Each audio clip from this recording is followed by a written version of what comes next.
Dream big, work hard, achieve more. The night sky over New York was alive with light skyscrapers glowing like beacons, taxi horns piercing the air, and neon signs flickering against the glass towers. Inside a cramped one-bedroom apartment in Queens, Ali Hassan stared out the window, a chipped coffee mug in his hand. His eyes were tired, not just from lack of sleep, but from carrying dreams heavier than his shoulders could bear. Ali had come from Pakistan with a single suitcase, a student visa, and his late father's words echoing in his heart, "Son, dream big. Never let our poverty or your circumstances chain you." Those words rang in his ears every night, both a blessing and a burden. Chapter 1, The Struggle Begins.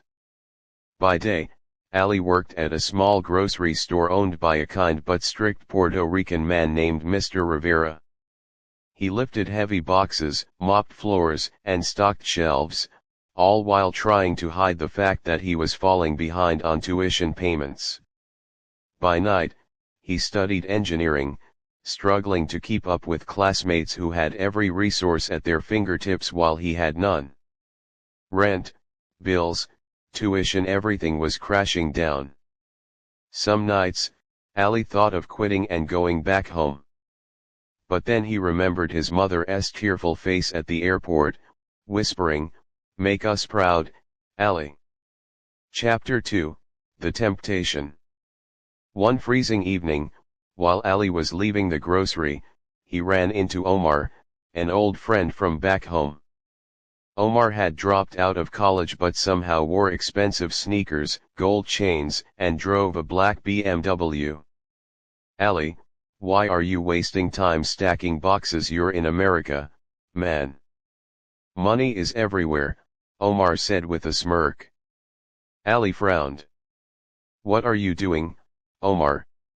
Omar leaned closer, lowering his voice. "Let's just say I moved things. No degrees, no bosses, just fast money. You want in? I could use a smart guy like you."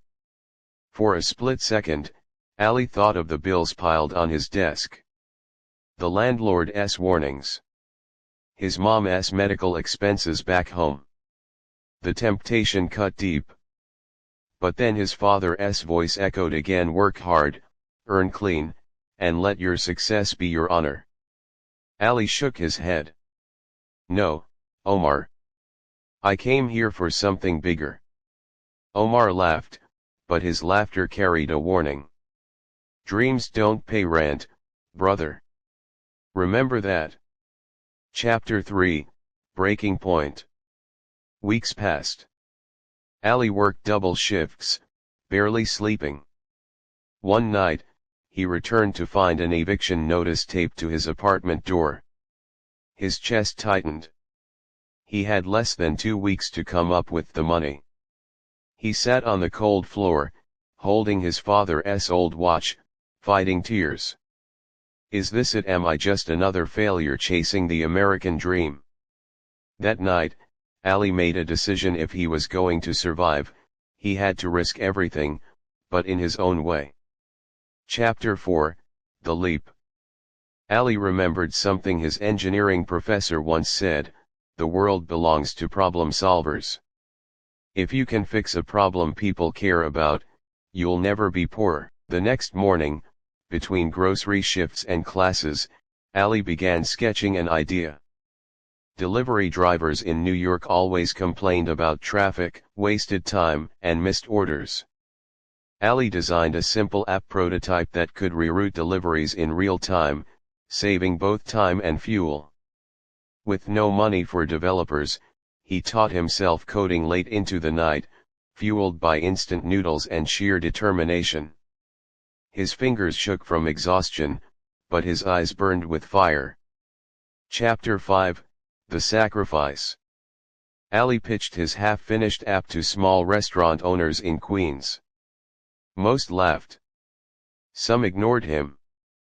But one Korean restaurant owner, Mrs. Park, said, "If you can save me even 10 minutes per delivery, I'll try it." Ali worked day and night, balancing his store shifts and app coding. His health declined, his grades suffered, but his ideas started working. Restaurants began to notice. Word spread. But then another twist. One night while Ali was working late at the store, news broke that Omar had been arrested in a drug raid. Life in prison. Ali stood frozen, realizing how close he had been to taking the wrong road. Chapter 6, Rise and Redemption. Months turned into a year. Ali's app, now called Route Savvy, spread across New York's small restaurants. Investors began calling.